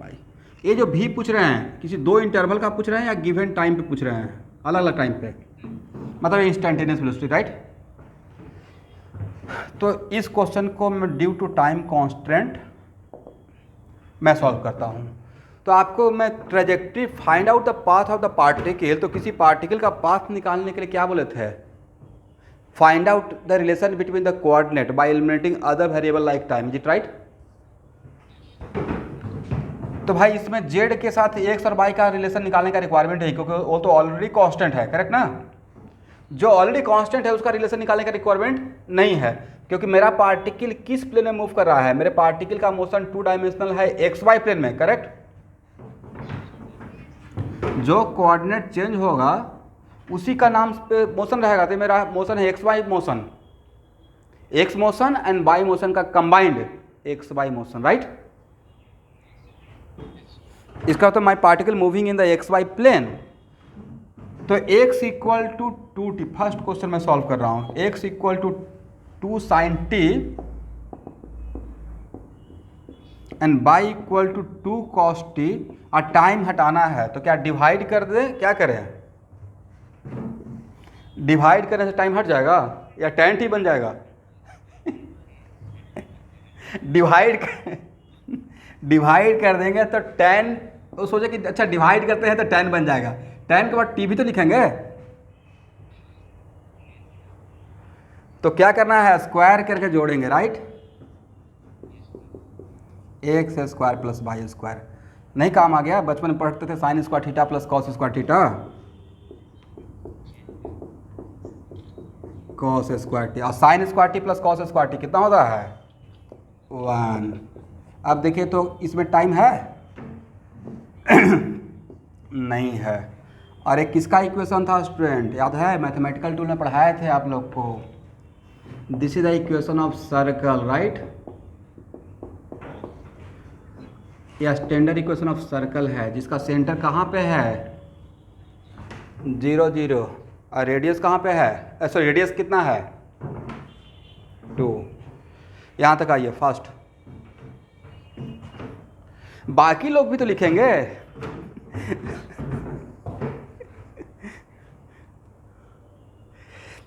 Always catalyst का classroom से क्लास लेना बहुत motivational energetic रहता है। घर पे एक फैमिली का प्रेशर होता है, आधा टाइम तो मैं एसी को बंद और करते रहता हूँ और चालू करते रहता हूँ, या समटाइम्स कोई बाहर से आवाज़ कर रहा है। बट यहाँ पे क्या है कि एकदम टेंशन फ्री हैं आप। मैं जिस क्लासरूम में ले रहा हूँ वहाँ पे कोई भी नहीं है एक्सेप्ट बेंच,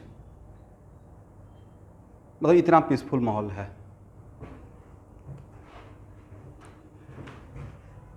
और अगर अनलॉक हुआ, अगर अनलॉक भी होता है तो जो भी ऑनलाइन में जुड़े हुए हैं, प्रगति आर्या जुड़े हुए हैं, हाँ, तो बिल्कुल नहीं घबराना है। अगला साल अप्रैल तक तो मैं पक्का ऑनलाइन रहूँगा ही, ऑफलाइन भी और ऑनलाइन भी। अगर ऑफलाइन ही क्लास हो जाता है तब भी ऑनलाइन रहूँगा, ठीक है, क्योंकि नहीं पता है ना कि कोरोना कब आ जाएगा।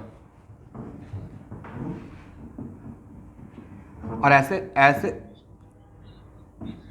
नहीं, ऐसे भी नहीं, वो खुलता है या बंद होता है मेरा लुकआउट नहीं है। मेरा लुकआउट है कि मैंने सारे पेरेंट्स को प्रॉमिस करके एडमिशन लिया हूँ कि मैं ऑनलाइन ऑलवेज रहूँगा पूरे सेशन में।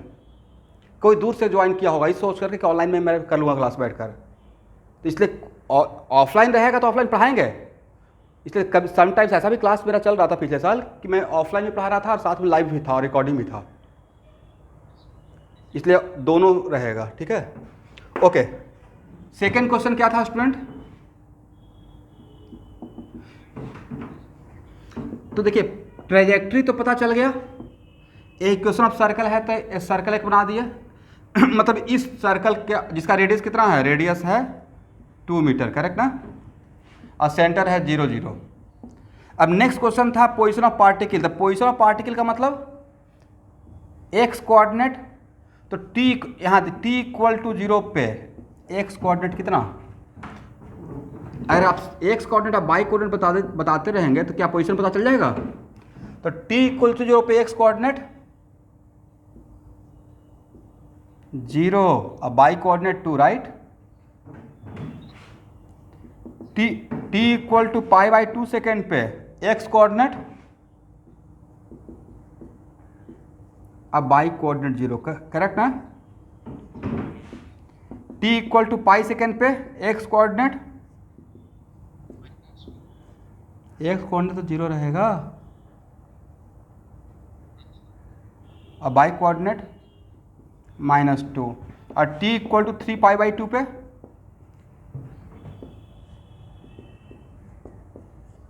देखिए तो मैंने सही लिखा,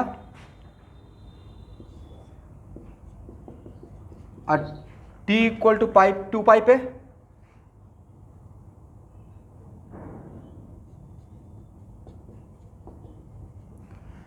सर t इक्वल टू 2 पाई का मतलब वापस हम लोग जहाँ पे थे वहीं पे आ गए, राइट। एनीवे ये हम लोग एक इस 0 किस टाइम का था? ये t इक्वल टू 0 का था। 20 किस टाइम का था बोलिए तो? t इक्वल टू π/2 का था।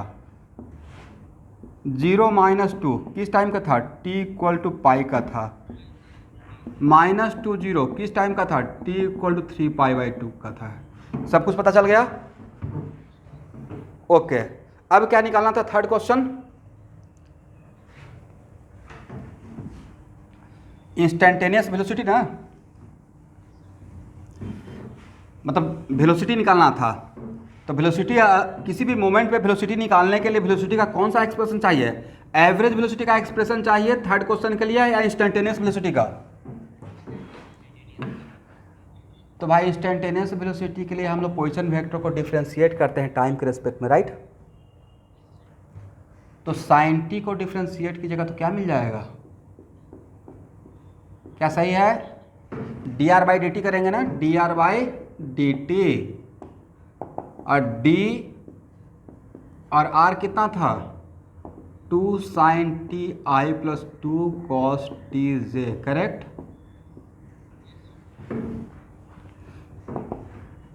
तो 2 को बाहर ले लेंगे, साइन क्या डायरेक्ट डिफ्रेंसिएशन कर दें, आप लोग को समझ में आ जाएगा। तो v equal to 2 cos t i, इसका डिफ्रेंसिएशन कितना होता है? ओके एवरीवन,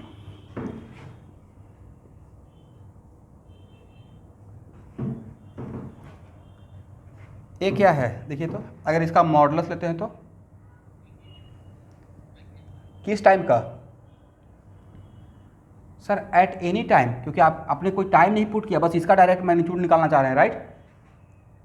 इसमें मैंने कोई टाइम पुट किया नहीं, पुट किया ना, डायरेक्ट अगर इसका मॉडुलस ले लें तो किस टाइम का में स्पीड रहेगा? सर वो तो किसी भी टाइम का रहेगा, क्योंकि आपने कोई टाइम पुट किया ही नहीं, at any time T, right? तो this is at any time T.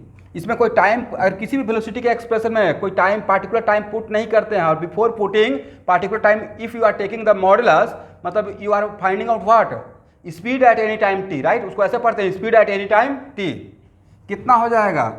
2 cos t का स्क्वायर प्लस -2 sin t का स्क्वायर, राइट? कितना होगा एवरीवन?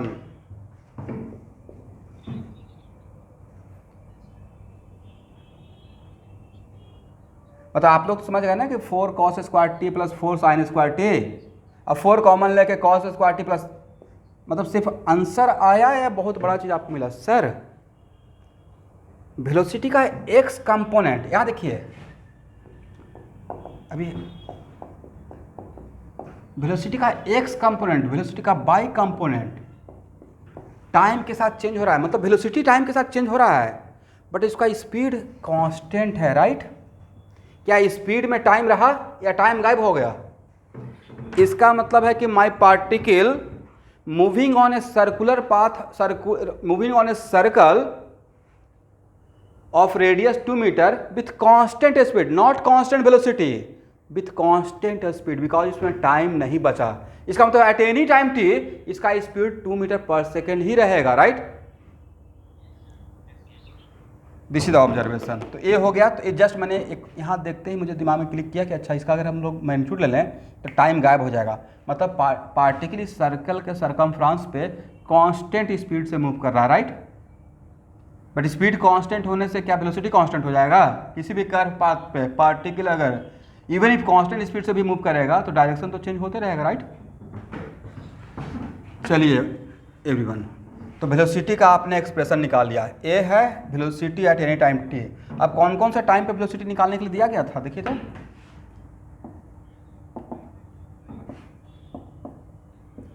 टी इक्वल टू 0 पे क्या है?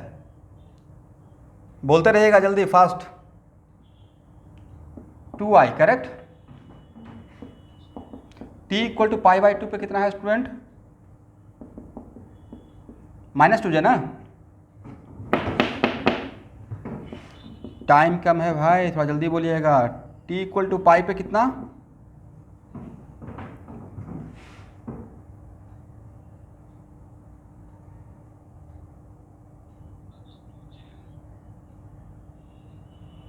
पाई रहेगा तो माइनस हो जाएगा ना स्टूडेंट, -2 मीटर 2i, ए 0 हो जाएगा। और t इक्वल टू 3π/2 पे 3π/2 पुट कीजिए, आपको cos 3π/2 0 और sin 3π/2 -1, राइट। sin 3π/2 कितना होता है?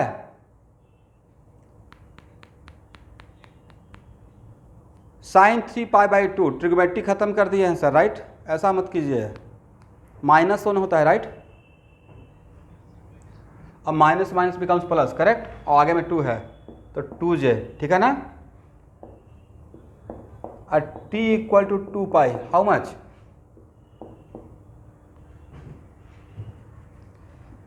देखिए तो मेरा लिखा हुआ सही है, हर टाइम का वेलोसिटी एक बार मिला लीजिएगा। यहां से मैंने फाइंड आउट किया हूं 2i, second last this one ना जे। मेरे ऊपर भरोसा मत कीजिए, यहाँ पुट करना है, मैंने तो वही यहाँ पुट करके ही लाया ना, आप यहाँ पुट कर लीजिए। हो गया ना एवरीवन? चलिए अब यहाँ देखिए,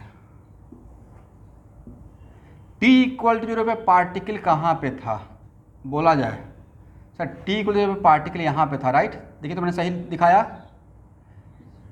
और पार्टिकल का वेलोसिटी का डायरेक्शन क्या था? मतलब along positive x axis, right. Okay, और t इक्वल टू π/2 पे पार्टिकल यहाँ पे था, करेक्ट ना। देखिए तो जहाँ पे मैं मार्कर ले जा रहा हूँ, और वेलोसिटी किधर था? Along negative y axis, right. Along negative y axis, correct ना। और t इक्वल टू पाई पे पार्टिकल यहाँ पे था। पोजीशन मतलब हम लोग पोजीशन भी निकाले हुए तो हैं, कहाँ पे है और किधर जा रहा है, ऐसे पूछते हैं ना, तुम कहाँ हो और कहाँ पे हो और कहाँ जा रहे हो? Position and velocity, right. कब, कहाँ, किधर, राइट। तो कब का मतलब हो गया टाइम, पाई सेकेंड। कहाँ पे है? यहाँ पे है। और किधर जा रहा है उस टाइम पे? इस डायरेक्शन में जा रहा है। देखिए तो सही है।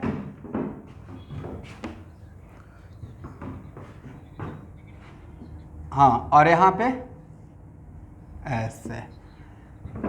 ये तो जस्ट मैंने 4 टाइम लिया ना, 1 2 3 4, इसके बीच में बहुत सारा टाइम ले सकते थे, राइट। इसका मतलब सर अब कंप्लीट सॉल्यूशन इस प्रॉब्लम का। Particle moving on a circle of radius 2 meter with constant speed 2 meter per second in clockwise direction, right. कौन सा डायरेक्शन? एंटी क्लॉकवाइज या क्लॉकवाइज? क्लॉकवाइज। और कोई भी पार्टिकल अगर किसी सर्कल में घूमता है विथ कांस्टेंट स्पीड, तो ये आपको चीज पता है, सेंट्रीपिटल एक्सेलरेशन होता है कितना? वी स्क्वायर बाई, तो भाई v तो कांस्टेंट ही है ना, तो 2 का स्क्वायर हो गया। और r कितना? 2 मीटर, मतलब 2 meter per second square. Centripetal acceleration भी निकाल लिए, मजाक में नहीं। मतलब क्वेश्चन को कहाँ से उठाए कहाँ कहाँ जोड़ दिया, राइट। क्वेश्चन थोड़ा सा एक लिया था, चलिए लेते हैं r, वहाँ से यहाँ से यहाँ से यहाँ। तो आज के लिए स्टूडेंट इतना ही, ठीक है। Thank you everyone, thank you everyone, thank you.